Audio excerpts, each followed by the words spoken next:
റോസിന് അവകാശമുണ്ട്, അതിൻ്റെതായ എല്ലാ സ്ത്രീകൾക്കും ഉണ്ട്. പക്ഷെ ഇവിടെ ഈ ബോബി ചെമ്മണ്ണൂർ ചെയ്തതോ പറഞ്ഞതോ ശരിയാണെന്നുള്ളതല്ല. അദ്ദേഹം നിയമത്തിന് മുന്നിൽ വന്നു, നിയമത്തിന് വിധേയപ്പെട്ട ഒരാളാണെന്ന് നമ്മൾ മലയാളി സമൂഹം കണ്ടതാ. ഒളിച്ചോടി രാജ്യം വിട്ട് പോകുകയൊന്നും ചെയ്തില്ലല്ലോ. നമ്മുടെ നിയമത്തിന് കീഴ്പ്പെട്ട് നിന്നു. ഇന്ന് അദ്ദേഹം പുറത്തിറങ്ങാൻ പോകുകയാണ്. അപ്പോൾ ഈ ഒരു പർട്ടിക്കുലർ വിഷയത്തിൽ എടുത്തു പറയുകയാണ്, ഈ ഒരു പർട്ടിക്കുലർ വിഷയത്തിൽ ഞങ്ങൾ അദ്ദേഹത്തിനൊപ്പം തന്നെയാണ്.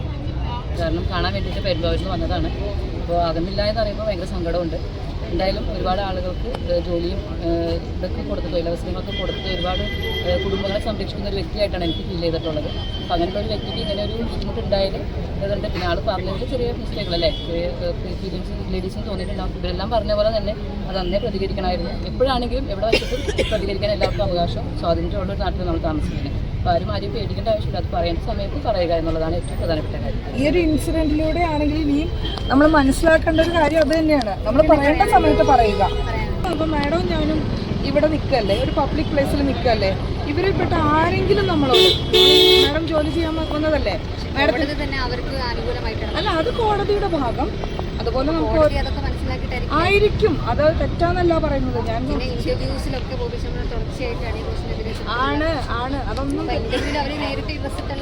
വേറെ ഇന്റർവ്യൂ കൊടുക്കുമ്പോഴും അവിടുന്ന് ഇതേ രീതിയിലാണ് സംസാരിച്ചത്. ആ തെളിവുകളൊക്കെയാണ് അല്ല, അതൊക്കെ ശരി തന്നെ. ഞങ്ങൾ ഇപ്പോൾ ഇവിടെ വന്നത്, ഇപ്പം ഞങ്ങളിപ്പോൾ ഇത്രയും പേരുണ്ടല്ലോ, ഞങ്ങൾ സ്ത്രീകളുടെ പ്രതിനിധികൾ തന്നെയല്ലേ. ഈ പ്രശ്നം ഉണ്ടായതിനു ശേഷം ഞങ്ങൾ പല പല പല കാര്യങ്ങളുമായിട്ട് ബന്ധപ്പെട്ട് ഒരുപാട് സാധാരണ കുടുംബങ്ങളിൽ ജോലിയുടെ ഭാഗമായിട്ടൊക്കെ പോകുന്ന ആളുകളാണ്.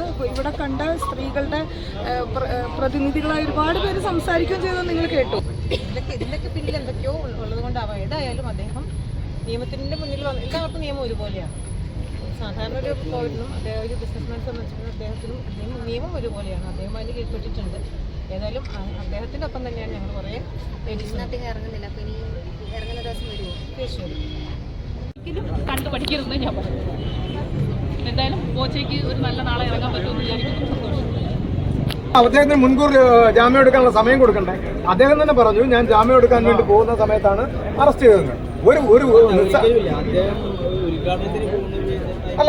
അല്ല ബോച്ചെ പറഞ്ഞത് ഞാൻ കേട്ടത് അദ്ദേഹം പറഞ്ഞതെന്ന് പറഞ്ഞാൽ, ഞാൻ മുൻകൂർ ജാമ്യം എടുക്കാൻ വേണ്ടിയിട്ടുള്ള തയ്യാറെടുപ്പിന് വേണ്ടി പോയപ്പോഴാണ് വണ്ടി തുറന്ന് പിടിച്ചതെന്നുള്ളതാണ് പറഞ്ഞത്. മയക്കുമരുന്നുകൾ ഒരുപാടുണ്ടെന്ന് ഓരോ സ്കൂളിന്റെ ശതമാന കണക്ക് വെച്ചു, ജില്ല കണക്ക് വെച്ചിട്ടുണ്ടായിരുന്നു.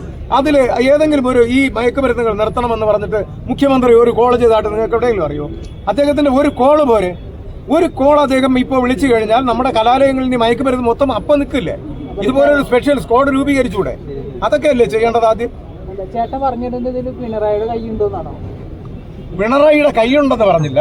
പിണറായി എങ്ങനെ ഈ കേസിൽ പുള്ളിക്കാരി ഒരു പോസ്റ്റ് ഇട്ട ഉടനെ അതിലിടപെട്ടു എന്നുള്ളതാണ്. അപ്പൊ ഇത്രയും വലിയ പ്രമാദമായിട്ടുള്ള കേസ് വേറെ ഇല്ലയോ? മുഖ്യമന്ത്രി ഇടപെടണം. പക്ഷെ ഒരു കാര്യം, ഈ അനന്തമായിട്ടൊരാളുടെ നീതി നിഷേധിക്കുന്നതാണ് തെറ്റ്. മുഖ്യമന്ത്രി എല്ലാ കേസിലും ഇടപെടണം, ഈ കേസ് മാത്രമല്ല. എനിക്കൊരു കാര്യം പറയാനുണ്ട്. ഈ കേസ് മാത്രമല്ല, എല്ലാ കേസിലും ഇടപെടണം. മുഖ്യമന്ത്രി ഇതിന് കാണിച്ച ആവേശം എല്ലാത്തിനും കാണിക്കണമെന്നാണ്. ഞാൻ ഈ പാർട്ടിക്കാരനായതുകൊണ്ടാണ് പറയണം ഇത്രയും ശക്തമായിട്ട്, കേട്ടോ. ഞാൻ ഇടതുപക്ഷക്കാരനായോണ്ടാ പറയണം. അല്ല, അപ്പൊ കേസ് കൊടുത്താലല്ലേ നമുക്ക് അറസ്റ്റ് വരുള്ളൂ. ഇപ്പൊ ചേട്ടൻ പറഞ്ഞു ദ്വയാർത്ഥ പ്രയോഗം സ്വാഭാവികമായിട്ട് നടക്കുന്നതാണ്. അതിനെതിരെ ആരും കേസ് കൊടുത്താലാണ്, പനീറോസ് കേസ് കൊടുത്താരണല്ലോ ഇപ്പൊ ഇങ്ങനെ. അദ്ദേഹത്തെ റിമാൻഡ് ചെയ്ത് ദ്വയാർത്ഥ പ്രയോഗം കൊണ്ടല്ല, അത് ആദ്യം മനസ്സിലാക്കണം. ആ രഹസ്യമൊഴിയിൽ പറഞ്ഞിരിക്കുന്നത് ഇങ്ങനെ ആകാനേ വഴിയുള്ളൂ. അവരുടെ കൈ പിടിച്ചു, അവരുടെ കൈയല്ല യഥാർത്ഥത്തിൽ പിടിച്ചത്, ബോച്ചയുടെ കൈയാണ് പിടിച്ചത്. വ്യാഖ്യാനിക്കാമല്ലോ. അല്ലല്ല, ഈ ഡബിൾ മീനിങ് പറഞ്ഞെന്ന് പറഞ്ഞു ഒരു കമന്റ് ഇട്ടത് കൊണ്ട് ഒരാളെയും അറസ്റ്റ് ചെയ്ത് റിമാൻഡ് ചെയ്യാനുള്ള വകുപ്പില്ല ഇന്ത്യൻ ഭരണഘടനയിൽ. അതാദ്യം മനസ്സിലാക്കണം. അപ്പോൾ അങ്ങനെ റിമാൻഡ് ചെയ്തിട്ടുണ്ടെങ്കിൽ അവരുടെ കൈ പിടിച്ചു, അതിന് വേറെ എന്തെങ്കിലും അർത്ഥം അവര് ഈ രഹസ്യമൊഴിയിൽ പറഞ്ഞിട്ടാണ് തീർച്ചയായിട്ടും തളരുതേ. ബോച്ചയെ മനഃപൂർവ്വം ദ്രോഹിക്കുകയാണ്. മാധ്യമങ്ങളെ നിങ്ങളിത് റിപ്പോർട്ട് ചെയ്യണം. ഇത്രയും സമയമായിട്ട് ഇത്ര ലക്ഷക്കണക്കിന് ആരാധകർ വന്നിട്ട് ബോച്ചയ്ക്ക് ഇന്ന് ഇറങ്ങുകയല്ല. സീല് മനഃപൂർവ്വം ചെയ്തിട്ടില്ല, ഇത് മനഃപൂർവ്വം ചെയ്തതാണ്. ബോച്ചയെ മനഃപൂർവ്വം ചെയ്തതാണിത്. ഞങ്ങൾ ഇത്രയും ലക്ഷക്കണക്കിന് ഓൾ കേരള മെൻസ് അസോസിയേഷൻ അടക്കമുള്ള സംഘടനകളും ബോച്ചയുടെ ഫാൻസുകാരും വന്നിട്ട് ബോച്ച ഇന്ന് ഇറങ്ങുകയല്ലെന്ന് സീല് വെച്ചില്ല, നിസാര സീല്. ഇതൊക്കെ മനഃപൂർവ്വം. ഇതിന്റെ പിന്നിൽ ഒരു ഗൂഢശക്തിയുണ്ട്. അത് ആരാണെന്ന് കണ്ടുപിടിച്ചാൽ മതിയാവൂ. ഇത് കൊലപാതകവും തീവ്രവാദവും ഒന്നും ചെയ്ത ആൾക്കാരല്ല, തീവ്രവാദമൊന്നും ചെയ്ത ആളല്ല ബോച്ച. ഒരു ദയാർത്ഥ പ്രയോഗത്തിന്റെ പേരില് മനഃപൂർവ്വം ബോച്ചയെ മനഃപൂർവ്വം ചെയ്തതാണ്. ഇത് ഞങ്ങൾ ആരാധകർ സമ്മതിക്കൂല. ഇത് നിങ്ങളെ പോലീസുകാരും സർക്കാരും കൂടെ കളിക്കുന്ന കളിയാണിത്. ബോച്ചയ്ക്ക് നാളെ ഉണ്ട്. നാളെ ഒരു ദിവസം ഉണ്ടെങ്കിൽ ഇതിന്റെ ഇരട്ടി ആള് ഇവിടെ ക്രൗഡ് ഇവിടെ ഞങ്ങൾ കൂട്ടും. ഞങ്ങൾ കണ്ടോ?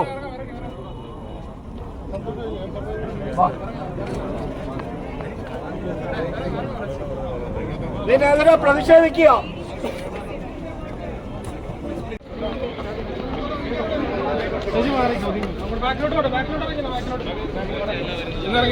പ്രതികളെക്കാണോ ഒതുങ്ങി കൊടുക്കട്ടോ. വഴി